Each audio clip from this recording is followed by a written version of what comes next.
With non-renewables, of course, like right now, you're going to lose jobs. People are going to be upset.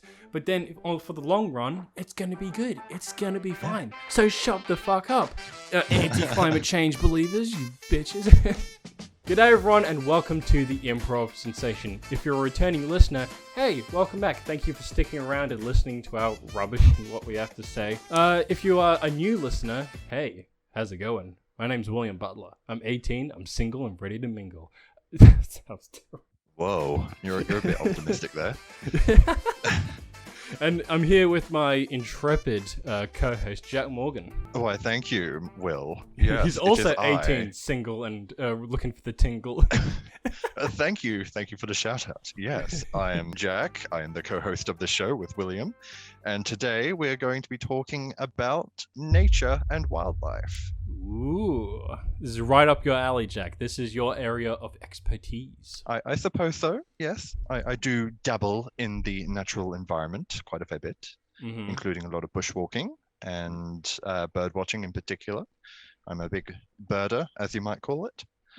If you just check out his YouTube channel alone, he's just got like hundreds of thousands of views. It's just insane. Like the amount of stuff that you put in, like the different varieties of birds that you find, and just the content is just amazing. It's like you have such a big community behind you that just puts like all the passion behind what you do and like what other people do. So I thought that this would be a good topic to get this episode going. But before we get into the topic, actually, let's do a little bit of the ritual here, which is conversing, and talking about moments that have been happening between episodes. So what have you been doing, Jack? Well, first of all, I do want to actually just point out that when you were talking about my channel, you were putting too much goodness into it because it hasn't been active in years and it's not active. So it hasn't got any active members either at the moment. It's still good, I'd say. Like, depending on the type of quality or whatever, it doesn't really matter as long as the community enjoys it. And I know that I've seen a lot of comments on your videos. Like, they are still getting views to this day. It's like people love your stuff. So yeah, it's very good. Thank you. Well, I suppose if you're passionate about it, then yeah, you'd soak it all up very quickly. So I think that's why so many of my videos have a lot of views, is just because that's a lot of what people search for those particular animals. So that's probably how it got so much traction, to be fair. You also have a lot of videos, so when people catch on to your channel, then they're able to just go like, oh, there's other videos from this guy. You keep getting recommendations. So yeah, I suppose. It's a good introduction for them. Anyway, what have you been up to? So it's been very busy, currently at university, and to complete a couple of essays. One of them was a Pokemon essay. I had to talk about a Pokemon as if it were a real animal and try and classify it. So it was really cool. I chose Heliolisk, which is like a frilled-neck lizard, except it's an electric type, so that's pretty cool. Yeah, it's been pretty hectic on the study side of it too, of course, got exams coming up for the end of trimester exams, so I've got to study hard for that. Lots of cramming. How about you? On the university side of stuff, I've recently finished my first lot of assignments that I've had to do. I'm doing an arts course, so I don't specifically have exams to do, but these particular assignments have to add up to a particular percentage. Like 50% you pass, but then they expect you to be up at like the 80s and 90s, like to put in the efficiency or whatever. So like for my first round of assignments, I actually had to do some of them during quarantine because one of my family members got COVID and then I got COVID. And it was just a whole mess. And yeah. Like, just doing one of my assignments, I had to make a prototype thing for your phone, like an accessory. And I wanted to do, like, a projector for your phone. So, like, a Bluetooth small projector thing. And I was in my room all the time that I had COVID. I was sick. I was terrible. It hurt everything. And I had to just text my mom. I was like, Mom, can I please have some cardboard and some paint and just all these things? Cardboard. So I'm just sitting there on my bed with like YouTube up on like my device and just cutting these things. And it's due in a couple of days because I don't give myself time to get these assignments done. I just leave them to the last minute. So I'm just getting this all done with COVID. And then when I have finally actually have to submit this. Like, I have like a document I submit online, but then there's an in-person or like in-class presentation that you have to do with your posters and your thing. So I couldn't really go because got COVID, but I was able to do like a voice chat, or like I used Microsoft Teams to be able to communicate with my tutor. And it was funny because we did this during the class time. So I was on a computer and everyone was watching. Like, there's TV screens all around the room, and my face is just like, hello, Hi, COVID. I'm in your room, but I'm not in your room. But yeah, so the whole process, I think I did well. I stuck around to see a couple of the people's things, and they come up to the front room. They positioned the computer so that I could just see them up there presenting, and this girl just walks out there and she just looks at the computer, is like, "Hey, well, how's it going?" But yeah, it was very funny and humble. But yeah, besides uni stuff, I've been mostly indoors. The weather outside has been crazy. It's been hot. It's been raining. Hopefully not flooding again. That was just crazy. I actually got to watching Dune for the first time. Oh. It was so good. It's exactly like you said in the previous video. It's so cinematic. It's so grand. But yeah, you feel like so grand. So when you get to the end of it, you feel like you've only seen a slight bit of this universe. I got to the end of it and I was like, wait, that was like 2.5 hours? What? That felt like it was just breezed over. That was quick. Yeah. Other thing, I've just been a bit more frequent on my YouTube channel. In Space with Markiplier came out. I've been Very reacting cool. to that. I wanted to actually save it. Like when it released, I was like, I want to record this for like a video, but I had to do assignments. But yeah, videos are out. I don't want to like plug myself, but I've got videos on my channel, and Yeah, go check out his channel. they're actually getting views. Like this is insane. It's like I thought they'd get like 5-10 views. Makes me wonder if Mark himself has actually watched it. I would like to know if Mark, because he did say in his stream that he was going through people reacting to it. Yeah. So I wonder if he's paid attention to any of the smaller that would be YouTubers sick as well. No offense to you, but I guess we're still kind of quite tiny in comparison. Yeah, like with your channel, like you said, it is inactive, but like you've got hundreds of subscribers. I'd say fairly active, and I only got like 30 subscribers. Yeah. So I feel like I'm growing, but I'm still small. I'm still at a stage where I've got so much more to do, so much more content to put out. Mm-hmm. Yeah. All right, let's get into the episode. That's enough small talks. Okay. So, actually, before I get into asking you some stuff, I have a little script thing here. I want to do a little David Attenborough skit here. Wait. Okay. All right, here we go. Nature, the very environments which inhabit our blue planet. To some, the alien-like terrain that has captured the minds of those wandering for answers is a unique and terrifying place that exists around and within our subconscious. These biomes and animals that lie around us, but also beyond our reach, stimulate us humans to the point where we consider the very questions that still lie unsolved. What is the meaning of life? Today, we touch this portion of reality, drawing on experience and knowledge that we have encapsulated over many years, and sharing our opinions about particular wildlife and human interactions with the natural world. Yeah, I literally just wrote that, just sitting in my office, like, how can I make this more cinematic? How can we introduce this topic? Yeah.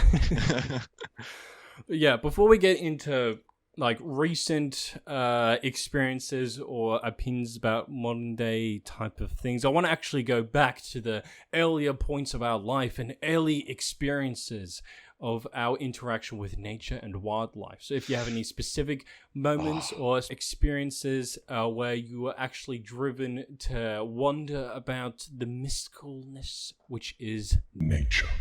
Okay, so I'm gonna go right back to the very beginning.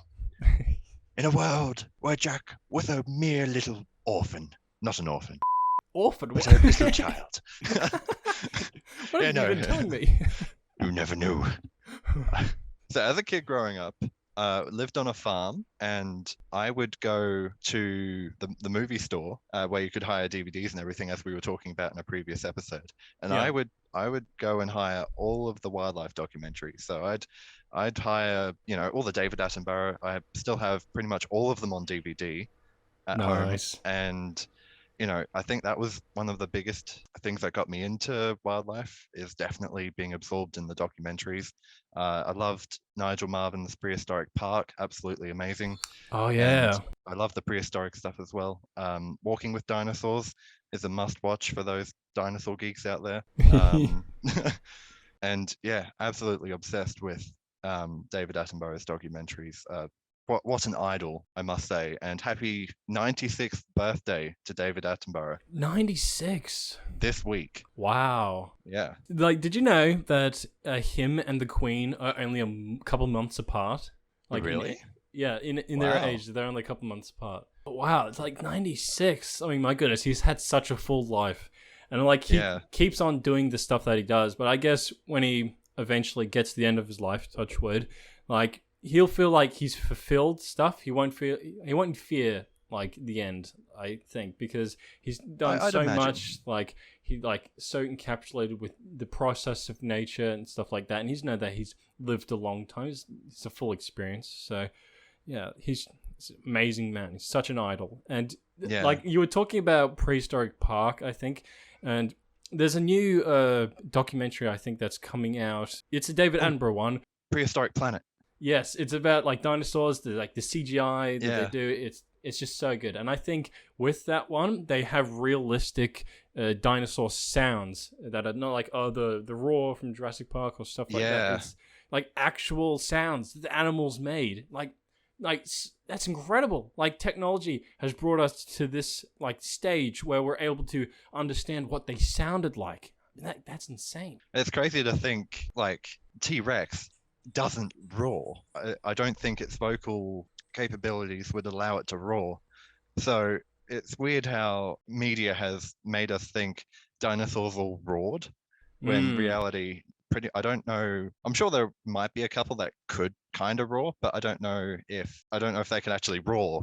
You know what I Yeah, mean? yeah. So yeah, very cool. So definitely as a kid, went to all the national parks. Bushwalking was one of the biggest things I did.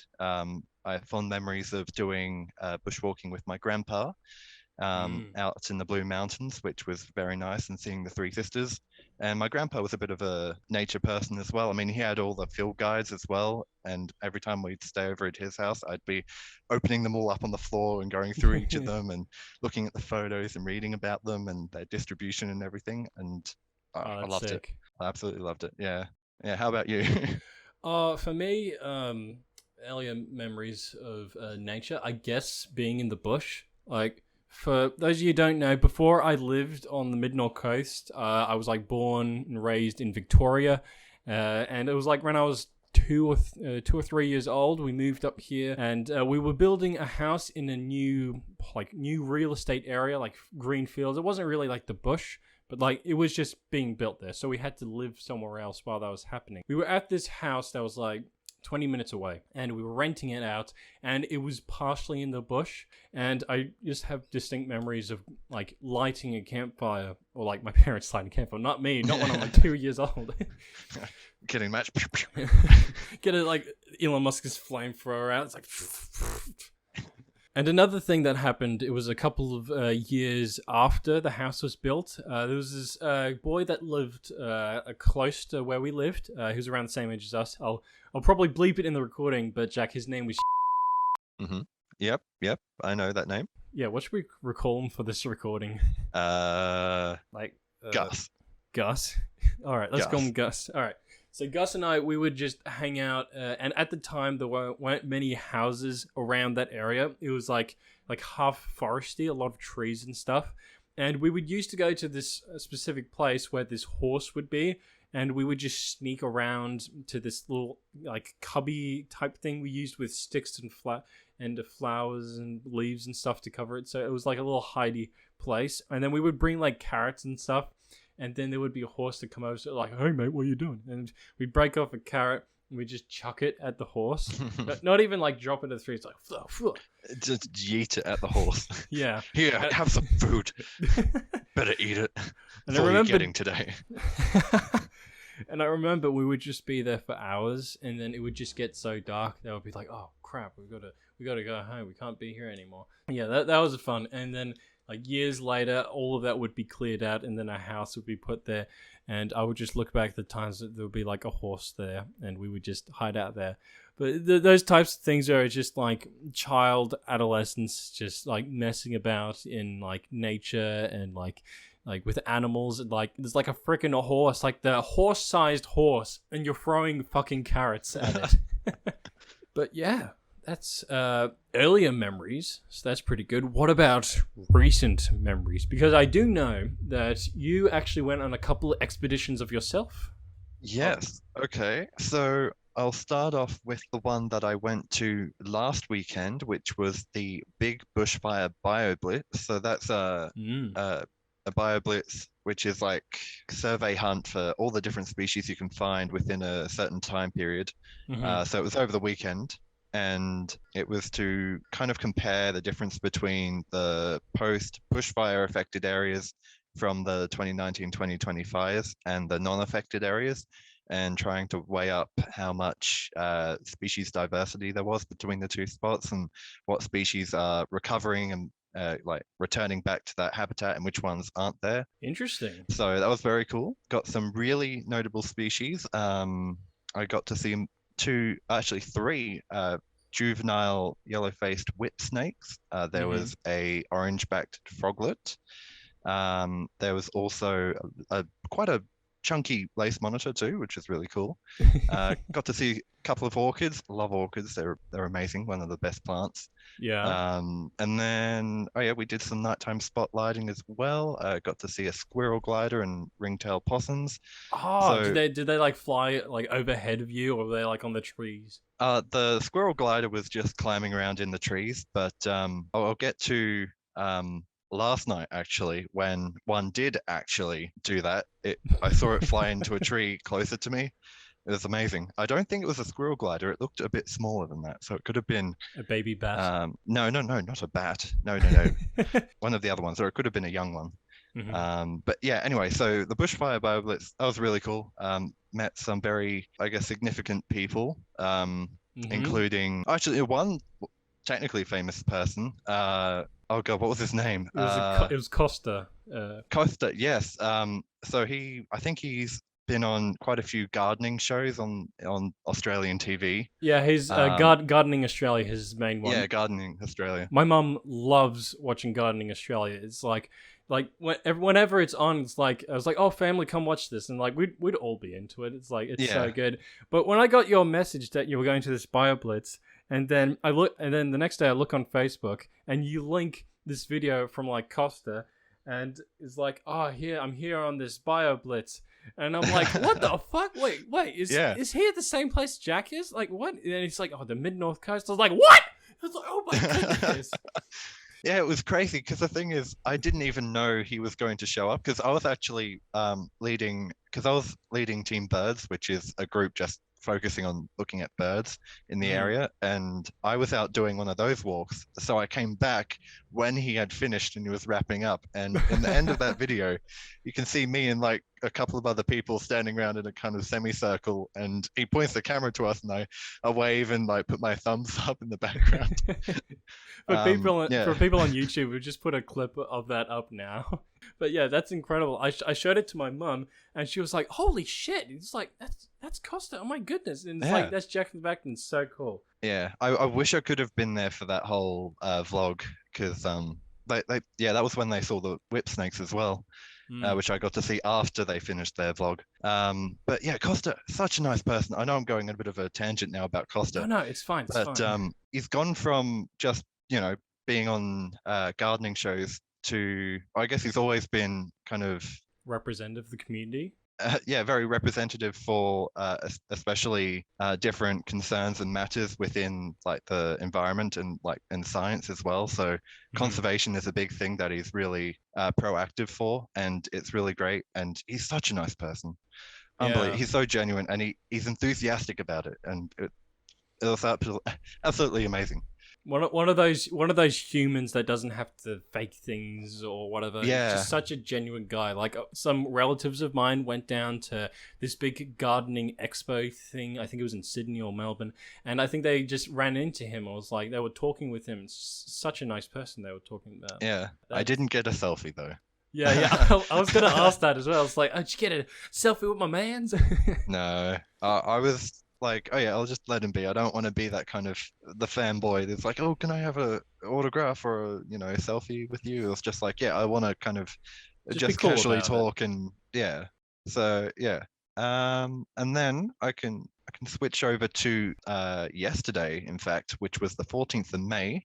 For all those birders out there, that is the eBird Big Day. So that's a global day for everyone on eBird to try and submit as many checklists as possible and try and get as many species globally as a global contribution Mm-hmm. to try and get as many species as possible, which is really cool. So I went to 5 different places, got 4 new species, including painted button quail, which is really incredible. I was spotlighting last night and it just happened to be there right by the path. Tiny, tiny little bird. And we can probably show a picture of it up here on the screen. Yeah, whoever's editing this, whoa, do it. Green screen effects, whoa. Button quail. But yeah, gorgeous little bird. And I've always wanted to see a button quail. So that's my first button quail species. Nice. Fun fact, they're not actually related to quails. I What? think they're related more to. Actually, I'm not going to say what they're more related to because I might get it wrong, and I don't want to seem like a fool.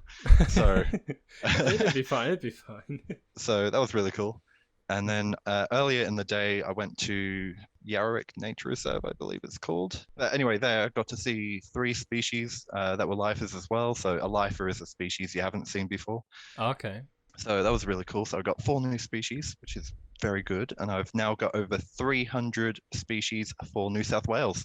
For birds. Wow. So I'm on 303. Imagine in the future, like in between university, you just go on this big road trip in your car, maybe with I want to, some of your yeah. bird mates, and just get Yeah. as many species as you can. That'd be sick. Oh, yeah. If you just vlog that, imagine how many views you would get. Yeah. Oh, my God, I should do that. Actually, I just want to kind of touch on that. I think being able to tour Australia would be one of the coolest things ever. And not just for birds, but for any kind of wildlife and the amount of habitat there is. Yeah. And it'll be a dream. Just camp out in the middle of the night, like out in Western Australia, and get to see all the cool endemics and everything. I'd love to try and get all the grass wrens out there, Mhm. and all the finches, like Guldian finch up in the Northern Territory. Regent honeyeater. That's one I want to go for. That's I guess more southeast. Actually, they are found around Armidale, but their numbers haven't been as strong. They've kind of reduced in their range quite a lot recently. Oh, why's that? Mostly because of habitat loss. That is one of the biggest things. And I guess there might also be a bit of competition with the native noisy miners as well, which I think might be another reason for it. And also the bushfires. So a number of factors. I was talking to one of the people here at university as well yesterday, who I actually coincidentally met while I was out doing some birding, and he was birding too. And we briefly talked about the Regent honeyeaters. So apparently the population is stabilizing, that's but good. there's a lot of pressure on the honeyeaters themselves to keep their numbers up, because I think each nesting pair has to have 2 chicks in order to keep their numbers up without falling any lower. And they have to be successful. It's a tricky process. Yeah. How about your recent experiences? Yeah, just before I touch on that, like what you were saying about like the want of just doing any type of tour around Australia for the different wildlife, that would be like sick to do. Like I'm not a nature buff myself like you or like any of the other people on eBird, I guess, but I would just love to go around Australia looking at the different landscapes and stuff like that. Like if I went into photography with a proper camera, I would just love to do that, because I know my grandparents, they've been like caravanning around Australia. Like they must have done it like 100 times. Like so my cool. granddad, he had like a blog, like he would post all these photos and we would just get all these types of stories about all the places they've been, like Broome, Uluru, places in South Australia. It's just such an amazing experience. I'd love to do that in the future. Like if we could like sneak out of uni or just something like that, just go around and just do that. That would be sick. Oh god, another place I want to go to really badly is far north Queensland, so part of Australia, of course, but just that pocket up there in Cairns and the Iron Range. So many amazing species and so biodiverse. It's incredible. So that's a hot spot I'd like to go to. Nice. But yeah, for recent memories of being in nature, I guess moving up to Brisbane, it's like big metropolitan.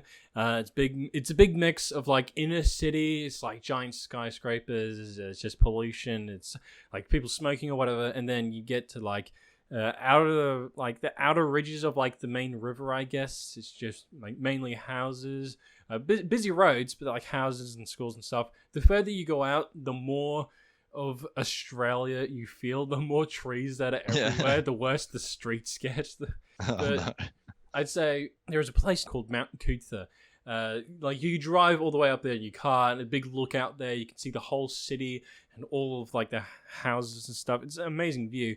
But if you take your car and you're able to start on this big like hiking track, not like partially path, partially bush and stuff like that, and it's just incredible. There's some parts where you feel like it's like full on rainforest or like the full on the bush, because it's not even a path, just a bit of dirt, and it's like, go that way. And I've recently just gone there with my family because it was like, we need a place to walk the dog or like get out of the house and be in nature a bit more. And it's just such an awesome spot to be. If anyone who wants to come to Brisbane, wants to go to nature or whatever, if you want to find a place in nature, if there's like birds or types of fauna or flora or whatever, that's a great place to be. Another place. I can hear a Tahitian crow in the background too. Yeah, I don't know if it's coming through my microphone, but yeah, I'm gonna close this window. Shut up, bird. I know we're talking about you, but you can't take the spotlight. But another, I guess, example of being in Outback Australia, one of our relative families, like I said in a podcast before, that my family were helping them out with their house because they were like renovating it and reconstructing it. And just like the roads to go out there, like going through these smaller towns with schools that are like all the low populations, and then just the way to get there, like looking at the landscape, it's just incredible. Like I think the best part of going on Australian roads that go past lots of fields, a bunch of trees and forests, and those twisty turn roads, even though like that's terrible for my stomach, but like doing that, it's just such a peace of mind, and just to remind you that it's not all about sitting in front of your computer, staying inside, or being in the city, being bustling, going to pubs and stuff. Like being out there, experiencing it, or just like seeing it for what it is. It's just very therapeutic in some way. When we went to like high school, we would have to take a bus to go down. We went on this road that went past these fields and these mountains, and in the morning it would sometimes be foggy, and it would just be so mysterious. And like you would beautiful. Have like headphones in, maybe with some ambient music, or just sitting there looking out. It's just such an awesome experience, and I just love it. It's just incredible. Like, I so bad I want to do a short film either in like Outback Australia, like rural, like flat desert or something like that. Anything out there, like even photography, or if it's like a road trip with you or whatever.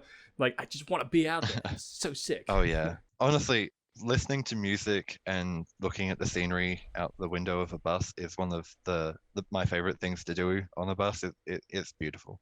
Yeah. And I don't mind kind of dozing off as well, you know. Yeah. I do have memories of just like being on the bus. We would sit like at the back, and then I'd be looking out the window, I'd be playing on my phone. I look over, Jack's just like, ugh. Yeah. Well, sometimes I'll just have my eyes closed listening to music too. So, you know. So we've talked about earlier experiences, and we've talked about recent experiences, but what about the in-between? The in-between? What about going from your earlier experiences, developing an understanding or an opinion of nature. If you're not watching the video podcast, it's like the motions that I'm doing with my hands. It's like, whoa, It's growing and developing into a person of nature. Wow. Into an adult with so much experience. Oh my god. Yeah. But yeah, I Okay. guess so. My prompt for you for this part is growing up. Was there a particular point you decided to get more involved in nature, or like how you grew to love it even more, or to be more focused on that particular area that you prefer, other than other things that like school would be telling you or whatever? Yeah. Is there a specific point in that middle moment? I think I always had that curiosity for wildlife. I kind of grew up surrounded by it. So I think I always had that curiosity to look stuff up. I can field guides as well, to go, ooh, what's that? And read about it and then learn more about it. Mhm. So I think with that mindset at a young age, it kind of just kept going and it didn't stop. So by the time I was 12, I was pretty good at kind of IDing a lot of the more common species around me. I could go, oh yeah, that's this, that's that. Actually, when a birding friend over in America introduced me to eBird and then iNat as well, which are the citizen science apps that I've been using and talking about in this episode, Yeah. I got addicted because it's a way to record what you see and people can ID it for you, so you can get experts to actually help you out. And so using those apps, I think, skyrocketed my ability to go and ID stuff, and it made me go out to more locations more regularly. Yeah. So, originally I'd never been out to a couple of the tracks just locally in town, but then when I started using eBird and iNat, it was like, oh, there's a species found here, or there's more of this over here. So I would go Yeah. to these places that I'd never been, and suddenly it's like, wow, oh my God, there's so much habitat and there's so much to see everywhere, and you don't have to go very far. And it was actually, I think when I started out, it was mind-boggling how much I had missed, or how much I didn't notice. Yeah. Like in the backyard, actually, I have found a species of peacock jumping spider as well, which I can show another picture of here. Well, I think I think this is synchronicity, but I was checking out your YouTube channel a couple of days ago, and I think I found a video of that spider. that's a different spider. Is it a different spider? Wait. Yeah, that would be a bronze jumping spider. Oh, yeah, you're right. Bronze Australian jumping spider. Yeah, that's the one. But, like, even that is just crazy. And, like, you have the confidence to be able to, like, stuff your camera right up in their face and, like, be that close to them. And, like, I know, like, there's been moments in the past where, like, there's either a spider or a slug or a centipede or something that's sitting near our group, like, in high school or whatever. Yeah. And then we'd be all like, there's a bug there! And then you'd be just like, oh, pretty. Oh, yeah, all right, I'll take it away for you. And then you get a finger, it's like, I'll put you over here now. Yeah, I'll let it crawl onto my hand, and yeah. But yeah, I've never had that kind of fear as such. I mean, I'm definitely cautious, and particularly with the big huntsman spiders that we get, like the grey huntsman, like that's about the width of my hand. Oh, don't say that. Oh. Yeah, but they can move really fast. So when I'm trying to catch one along the walls of the house, it's really scary to try and actually catch it, because if they run away, they are really fast. Mm-hmm. So it's more so, what are they going to do, rather than a fear of the spider itself, but more so just like how quick it is. And it's like, whoa, kind of catches you off guard. I know what I'll be thinking about tonight. Oh. But yeah, I mean, if you're sensible and you don't provoke anything, like snakes are a key example. If you respect the snake and you're not trying to harm it or interfere with it in any way, then it should keep away from you as well. Or in most cases, they kind of run away, slither away as well. They kind of don't want anything to do with you. Unless there's very aggressive ones that are like, oh, this is my nest. Oh yeah, there are a few that will kind of rear up and kind of get aggro, but in that case, you just kind of walk away. You don't try and get closer if you know it's going to attack you. It's like, you want a little scratch behind the head and it bites your finger. Whoops. But yeah. Wow. If you're careful, then, fun fact, I have actually held a redback. I think I had it on a leaf on my hand. Oh man. But my dad was going to spray it, so I was like, no, I'm going to take it out behind the It's shed. like, So I no, did. this is my pet. No, don't do Yeah. that. To be fair, that was probably not the most sensible idea ever. So don't get angry at me. I was kind of young, so Yeah. because I always kind of had a kind of a silly belief as a kid, like nothing can harm me because I want to care for them, you know. That's every child. They think they're immortal. They don't get pain Yeah. or whatever. That's, Exactly. like they fall down a step. They're gonna be like, oh, I'm all right, and they fall down. They Yeah. scrape their knee. It's like, what the fuck? Yeah. But yeah, as you were talking about just holding on to a redback, I don't know why. I recently saw this on Reddit, like from the original Spider-Man film, like with the spider that like bites Peter Parker. They couldn't get an actual spider that had like the color on its back. I don't know what it's called. So they literally had to put this guy on the sedation or whatever to make it like Okay. sleepy. And someone Yeah. literally got like a paintbrush and something and just painted it on the Oh. back. And that Oh. shit just brings me to tears laughing. That, Oh my God. but yeah, when you were talking about your growing interest in going out into nature and like nature preserves and then learning like, oh, there's so much that you've missed out on. That's a good healthy habit of like being like the fascination of these diverse environments and these animals and like Oh, all these yeah. things and like being able to collaborate with like all these different people to be able to like identify them and stuff like that is like to the encouragement or like the self, oh, I'm going to go out into nature, I'm going to do this. It's so good. Like that's one of the qualities about you that's just golden. That's just It is awesome. addicting. Once you get into it, it's hard not to. And you start paying attention to every little insect and every plant you see and go, ooh, that's different. So, how about you? How have you developed your love and appreciation for nature over time? I'd say it's not much of a love and appreciation such as yours. I'm not a particular person to go out to nature preserves or something like that to be like, oh, this is very pretty. Even though I enjoy it, I prefer to like stay at home. But I guess my main knowledge comes from geography class in like high school, which is like my least favorite class. Like, this is a side conversation. Like, when I had that year of I had to do geography, it was like a compulsory thing. Like, we had all of our exams that we had to do for all the classes, and my top exam that I got like top marks for was geography, and I hated the class. And I was like, how the hell did this happen? It's like, what?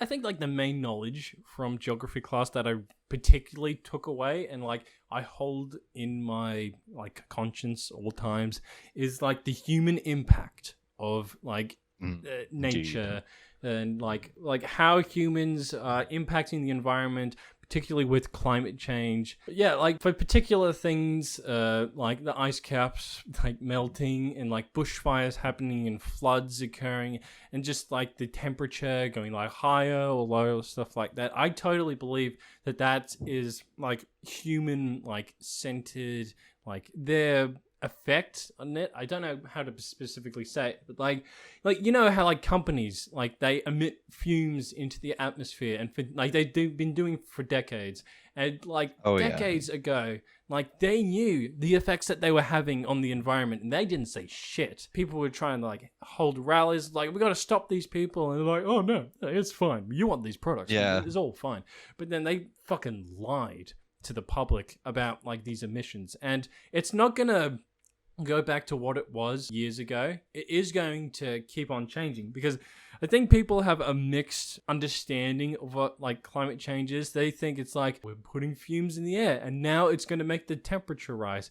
And I'm sitting here like, well, it was always going to rise, but like we're making it faster. So it's not just like climate change is a natural process, but it's affecting that change that's making it's an everything artificial fucked up. change. Yeah, it's far more rapid than it should be. Yeah, and another thing as well is I think with a lot of like the oil companies and coal industries and all that, it's hard when that is your job to make money as well, you know, and a lot of society still depends on it. So it's I think it's kind of difficult for a lot of people to switch it up really quickly. And also, we'd have to change how we do stuff as well, because there's so much coal powered and like petrol and diesel. A lot of that is so ingrained in our technology that it'll be hard for us to fully come out of it.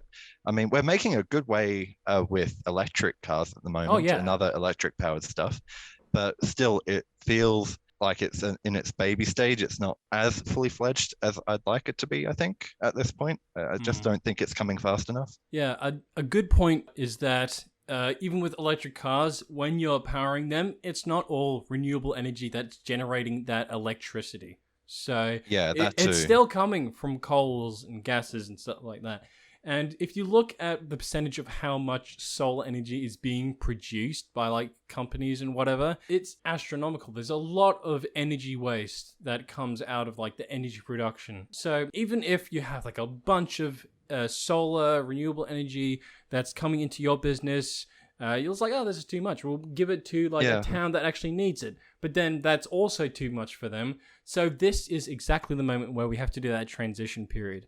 And another thing for history buffs with like the industrial era going from no automation to automation, of course people lost their jobs because automation made things easier. They made things like safer. I don't know any particular jobs that would have been like risky for humans. There are definitely some, but like to automate that process makes it quicker, makes it like a better, fast society. That's how we got to this point here, motherfuckers. That you're obviously going to lose jobs in like the coal industry or the gas industry if they get taken down, of course. But that's a better step in the right direction. Like these things, these non-renewable things, that's short term. In the future, things are going to get fucked up if you don't switch over now. With non-renewables, of course, like right now, you're going to lose jobs. People are going to be upset. But then for the long run, it's going to be good. It's going to be fine. So shut the fuck up. Anti-climate change believers, you bitches. I reckon for all those people working in those industries, start finding jobs in the conservation side of it, because there are more jobs opening up now trying to stop climate change and protect species and the forests and everything and all the different habitats and ecosystems. So stop working in the coal and mining industry and the oil and all that, and go save the animals and the environment instead. Exactly. Like do like eBird or stuff like that. Like participate in that, because that's not hard. Even if you may not be like totally interested in that, it's like a simple thing. You go out, you look at it, you identify it, you get people to help you out, and that's the thing that you do. You could get paid doing it. You could get other jobs in other areas. You might be old-fashioned and be like, oh, but my grandfather and his grandfather was doing that all the time. No, just move on. People just you don't get paid to do eBirding, by the way, that to clarify. Same with iNaturalist. Just to clarify. Yeah. It's citizen science, so it's all like fun volunteer kind of stuff, but it does help, especially like distribution and how frequent people are seeing each species as well, so that does help conservation. And if it's a rare species, it helps to narrow down where they're being seen and how recent they've been seen as well. So very, very helpful. But do you have any particular opinions upon like human interaction with the environment, whether it's positive or negative? I've talked about a lot of negative, so if you want to talk about anything positive. Yeah, I mean, I think we are both the single greatest and worst thing that could have happened to the rest of the world. We have the ability to conserve countless species and countless environments, and there are so many great people doing all this conservation work and everything. So there's a lot of potential for us to really change things up for us, even though some of us, are still, cutting down the trees and warming our oceans and ocean acidification, which is like dissolving the calcium shells of a lot of mollusks and crustaceans and all that. Polar ice caps. You can't keep melting the polar ice caps. Yeah. It makes it worse. The Mhm. albedo effect, the effect that reflects the sun's rays because it's white, so it reflects more the sun's energy, which is really cool. So the temperature is going to get a lot hotter, and the ocean will rise, even though it's slower. For the people living on the ocean, they will notice erosion will happen, and things will get messed up. Like I think Yeah. for like it was a school excursion that we went to. I think it was Lake Cat-Eye that we went to Yep, specifically. That was the one. We saw examples of erosion happening on the beach and then not enough water getting to the actual lake itself. And talking about preservation, conservation, all of those fancy terms just to help these things still live on. I mean, like, things can't live forever, but we can do our best to keep things, like, natural, because natural's good. Yeah, So, I mean, Lake Cat-Eye is a good example of a negative anthropogenic change where there was the freshwater lake, Lake Cat-Eye, and then it got opened up to the salt water coming in from the ocean, and then it kind of wrecked the whole freshwater lake. So it's kind of sad. I think they are doing some conservation work on that. I'm looking at some like news of like Cat-Eye stuff, and like they've built up a massive community to like help just keep it good, keep like gardens and stuff like that, keeping them healthy. If they can't do at least the lake, like if they can't fix that, then at least introduce like people to nature, doing gardens and gardening and like identifying different animals and stuff like that. So like encouraging the next generation to be influenced per se about the choices that people have been making for many years and how they can fix it or how they have the chance to fix it. So Yep. that's very important.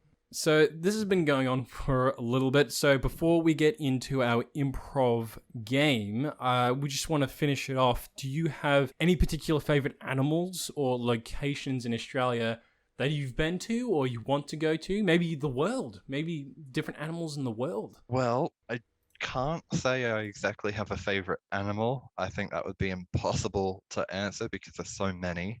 Yeah. If I had to choose a favorite place I have been, I would say out west where I am in Armidale, and I've been out to Inverell. I love the dry sclerophyll forest. I love how different that is to the rainforest. I mean, I love the rainforest as well. Absolutely amazing. A favorite destination in Australia I'd like to go, as I mentioned before, Cairns, far north Queensland. I want to go to the Great Barrier Reef as well. Yeah. Papua New Guinea as well. Holy moly. Like the birds of paradise there and all the amazing endemics. Incredible. They have 2 species of cassowary. Australia has 1. So they've got that. one more than us. How dare It's they? incredible. How about you? What is your favorite animal or place? For place, I for some reason I like the rocky type places. Like I know Iceland, that's a bucket list for me. I would love to go there. Like after looking at like the Death Stranding game, like that was based off of Iceland, and just like that, it's just incredible landscape. It's like otherworldly. It's so cool. I went to it was a time overseas. I think I went to Switzerland. It was a place called like Grindelwald, I think. Oh yeah. Harry Potter. Not the Harry Potter. It's just such an awesome place. We had rented out an apartment, I think, and on the balcony we would look up and this view of this mountain and the snows like parting ways and the sun would come up. It's just such a glorious place. But I'd say for like in Australia, I'd say a place down south in Victoria called Portland. It's like very chilly down there, but I've been there lots of times to see relatives. The crashing of the waves on the rocks, and not just Portland, I guess, but the surrounding areas. So like where like life doesn't really exist, like that's kind of like anti-nature and forest and stuff like that. But like on the cliffs, on like beaches, or like on the ocean side, where the grass is sort of dead, but like it's blowing, and that type of location I love. Like I don't know why, but I always think when I think of like when I want to go somewhere and just chill there, just sit there, look at the ocean, I'd probably just say there. That's probably a good location. And just to wrap it up for an animal, I was on Reddit the other day, and I saw this video of an American woodcock. Oh yeah, and the dance. Oh yeah. Yeah. I'm gonna try sharing my screen. I'll probably put the video up on the video. Like, oh yeah. and And the chicks do it too. Yeah, it's so funny. It's like them looking for worms. And I came across this and I'm like, that's so cool. It's like they've got like a GoPro like stabilizer gimbal thing. Yeah. So they're just like do do do do do. I apologize to people who are just listening to this podcast and not on YouTube seeing this. But just to like describe it, it's just like a little chick, but like with a long beak. And like their head just stays in the same position, but their body just moves like forward and back, just like you're in Funky Town or something. It's like, Yeah. But yeah, do you know what time it is? It's improv time. Woo! Woo, woo, woo, woo, woo. Yo. So for today's improv game, I've decided to pick Sentence Sneak. So basically, you have to have like a conversation between like two people, and then one person has to pick like a random sentence. We're gonna do a random sentence generator, and then we have to sneak that sentence into the conversation. So we have to improvise our way into making that sentence into the conversation. So do you get it?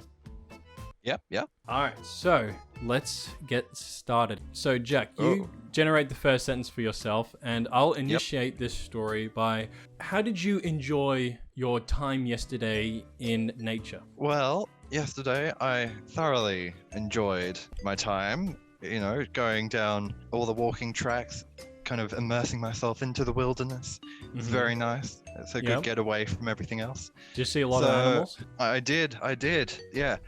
There was no domestic animals at all. It was nice not having to deal with any feral stuff. Actually, there was indeed a couple of feral pigs that I saw. Feral pigs? Yeah, actually, which was upsetting because they shouldn't be there, obviously. So that's not very good. Oh my goodness. But that does remind me of the time there was a dog. It was a very naughty dog, and it would. Very naughty dog. Yeah, a very naughty dog, and it would go around, scratching up the ground, and they, the owners would let it go into the forest, and kind of scratch up everything, and be like, no, not That's very not good. good. I don't think they took care of their dog. They really don't take care of their dog. So yeah. Was that your Unbelievable. sentence? Yeah. That was amazing. All right, so wow, my goodness, they don't take care of dogs. These they don't take care of the dog. I mean, Dude, that's just like that's just sad. I mean, my goodness, like with our dog, like when we got her, like she wasn't treated well with the owners that she had. She only had like a blanket to like sleep in, and like outside where there could be possible animals or something like that. It was just terrible stuff. So for all of you people who are treating their animals like irresponsibly, I will come to your house and I will save those animals, and I will put them in in a safe space away from you. Did you get that? Did you get that? I don't think they did. They're not saying anything. Oh my god, I'm finding it. It's really funny trying to actually get to the line that you have to say.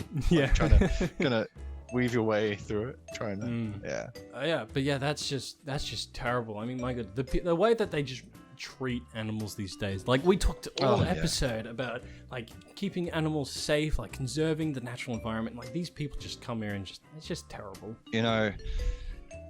Yeah, it's upsetting. It really is when an owner doesn't take care of their pet. So many pets are mistreated. There's so many exotic animals that are like taken in from the exotic pet trade. It's just it's absolutely rubbish. Are we not on the same page here about this? Yeah, I can't believe it. It's just crazy. I'm like, my goodness. Like, I know that there are particular zoos that haven't treated animals fairly, and like with like tigers, like they put them in pits for goodness sake, and then they have to climb up this pole, and it's just terrible conditions that they've had to live on. But yeah, you were talking about monkeys, and that just made me thought about like all of these owners that have like terrible conditions for their pets, and it's like the old saying, It's like for like to tell like a prostitute or something. It's like, oh, go shake your hips back and forth. So I can just go to them and just slap them in the face and just like, oh, go shake your hips back and forth. It's like terrible. Yeah.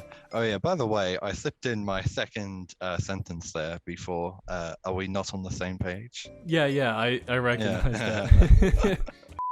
What do you think about people who have acres of land to conserve the natural, like the lakes, the rivers, and like the animals that live there, instead of selling it to the council? I mean, like, what do you think of those people? I think they are the best. I want to be one of those people. I want to buy lots of land with natural bush, maybe with a stream or a lake in there too, and just leave it as is, and not just flatten it for cattle or sheep or anything like that.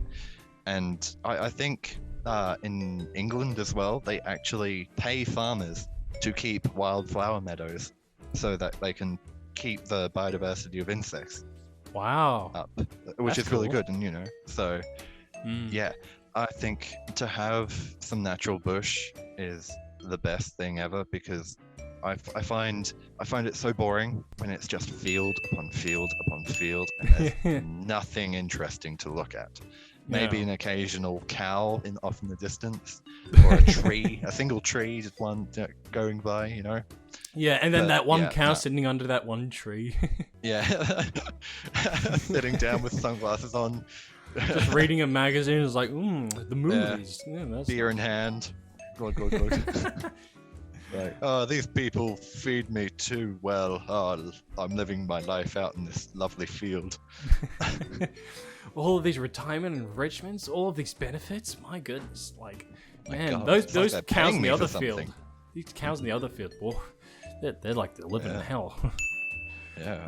Like, just having like the land preserved and having like no one like no one interfere with it. Like, you can still like coexist. Like, you can walk around, you could like read a book in nature, and then animals would still exist there. But like, I hate it though when like you can go into their place and then they get annoyed about it and like, oh, you can't come here. It's like my eggs are here. It's like I'll attack you or something. I'll swoop you. But then when you're in your house and then a snake comes into your Yeah. house, like, that is terrible. And they come in and it's like, oh, how big is your house? It's like no, get off, go back into the forest. That's terrible. It's just terrible. My goodness. Damn. Yeah, I really don't know much about banking. Am I right? No. That's my other sentence. I had no idea how to put that in. Maybe I don't know much about banking, but man, I wish I could afford a modern house, I wish I could have that prime real estate with a good location choice as well. That's my other sentence there. God, shut up already. Damn. Alright, I think that's enough. My cheeks are getting sore. Okay. All right. Time to put you on probation. Oh, alright. That's another word generated one. Okay. But yeah, anyway. Oh, man. I feel like that was a good episode. There's a couple of laughs in there. Very philosophical. Very interesting discussion about nature and wildlife and such. And that was very, very. Anyway, let's stop blabbing along. Thank you everyone so much for listening or watching wherever you are. Make sure to like us or follow us on whatever platform that you're on. If you like it even more though, why don't you share it with your friends and family, because they might like enjoy it as well. And I think I did say this in the previous episode, if we would get 100 subscribers at the end of like the month of like when we started. And I don't even think like we're at 10 subscribers. No, we're at 7 subscribers. I don't even think we hit the nail at home. So like, come on guys, please subscribe on the YouTube channel everywhere. We're going to get loads of plays. We want to get loads of people on board with this podcast because I think it's so much fun. It's very interesting and it's a good way for us to just hang out, discuss random topics Yeah. and ideas. But yeah, if you enjoyed this type of content, I recommend you go check out Jack's channel. Even though it may be inactive, it still has some great stuff on there. It's called The Nature Enthusiast. And I think you also have another YouTube channel with a friend of yours who is another bird enthusiast. Oh yes, the Coast Young Birders, also currently inactive because my friend Guillaume, the other fellow birder, he is now moved away from the Coast, so it really can't be called the Coast Young Birders anymore. So kind of a predicament with that one, but it was fun while we did it. Hopefully it kicks up again, but like if you like come back to it in like a couple of years, you probably have to change the name to like the middle-aged birders. Yeah. Fair. Check out Will's channel. Check out his recent recordings of his reaction to Mark in Space. Very good. Thoroughly enjoying it. But anyway, you don't have to do all of that, but definitely subscribe to this podcast because that's the main thing. Anyway, thank you all for listening, and until next time, improv out. Improv out. Woo. Yes, special green screen effects. Oh, whoa. Oh my goodness.